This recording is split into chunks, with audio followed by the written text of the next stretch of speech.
some real life stories exemplifying how to be led by your spirit are some of my most favorite things in the world. So a minister that I know, I've got several stories of his, and he actually started out as a professor in a Bible college, well known. And when he was first going to this Bible college, he was put on the telephones to answer people calling in for prayer requests. And he gets, his first day out, he gets this little old lady who's really upset and is just livid. She goes, "I've been mugged." And he's like a 20-year-old boy. And this older, I mean, she's in her 90s, and she goes, "I was just mugged. I don't understand why God didn't protect me." And so he's trying to be led by the Spirit, and he goes, well, ma'am, where were you? And she goes, "I just got off a bus. I was going to pay a bill," and he's going, "Okay." And he's listening, trying to hear the Lord, and at the same time going, "This lady knows way more than I have ever known." And but his feelings and his discernments kick in, and it was like, "Why were you there? What?"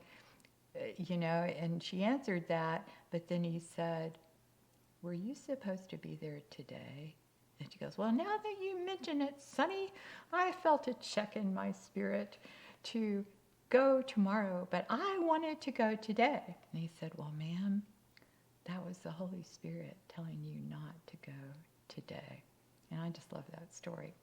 So the same professor, when he was in Bible school, he and his wife never had any children, and he always loved cars. And it was his dream to own a Corvette. And he saved up his money, finally ordered the Corvette, the exact Corvette he wanted, all the colors, everything inside and out.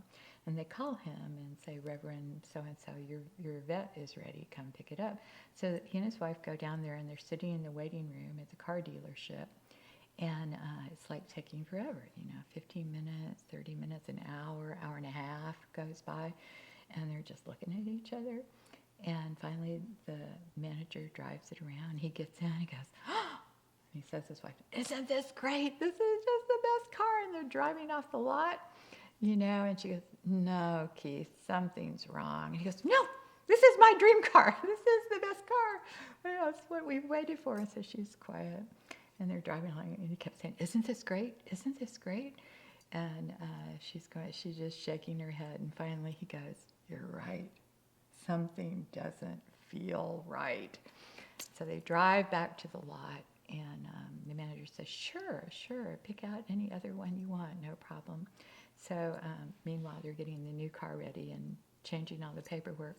And the head of the mechanics department comes out, kind of checks to see that the manager isn't there, and says, "Pastor, I'm not supposed to be telling you this, but," he said, "some cars just come right off right from the manufacturer in their lemons." He goes, "That was a lemon. You made the right call." Another story, one of my favorite stories of being led by the Spirit is I heard this by Rick Renner. It was in a pastor's conference. Rick Renner pastors one of the largest churches in, I think it's Moscow or St. Petersburg. At any rate, he told this to us, and we were in just stitches. And it's a true story, he was speaking, he was one of the speakers at a conference, but he was not speaking that night. And so his wife is busy getting ready to go to the conference. I think it was in New York City. And he was just like feeling, "I don't want to go." And it was like everything in him was going, "I don't want to go." And he's going, "Boy, am I really fleshy tonight or something, And she's looking at him too, like, "What's wrong with you?" But he could not force himself to get up and get himself dressed and go. And so she finally left, and he's like, "Gosh, I need to make myself do this." So he's begrudgingly getting dressed and goes down into the lobby and still doesn't want to go. And he's wandering around the lobby. Finally makes himself go out and get a cab. And then when he gets in the cab, he goes, "Take me through the park." So the cabbie took him through the park. And then he goes, "Go through McDonald's drive-thru. I want to get a Big Mac." So he takes him through McDonald's drive-thru, gets him a Big Mac. And he goes, "Ah, stop at 7-Eleven, I need gum now." So he stops at 7-Eleven and gets gum. And he finally get to the venue, and he's starting to get out of the cab, and he goes, I just can't go in there. Gets back in the cab, says, "Take me back to the hotel." Gets back to the hotel, wanders around the hotel. Finally goes up the elevator to his room, and he's looking down and sees the door to his room open and figures, it's the maid putting mints on the pillow, turning down the sheets and stuff. So he walks down and looks in his room, pushes the door open, expecting to see the maid, and his room is ramshackled, just ramshackled, everything gone.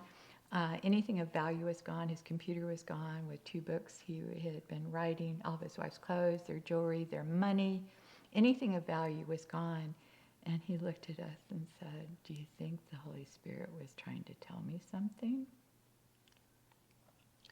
2 more stories.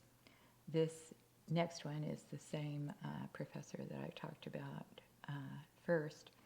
And by this time, he was in charge of Kenneth Hagin's healing school, which meant every morning he would go, and people would come up from all over the world with, diseases that they were pronounced incurable.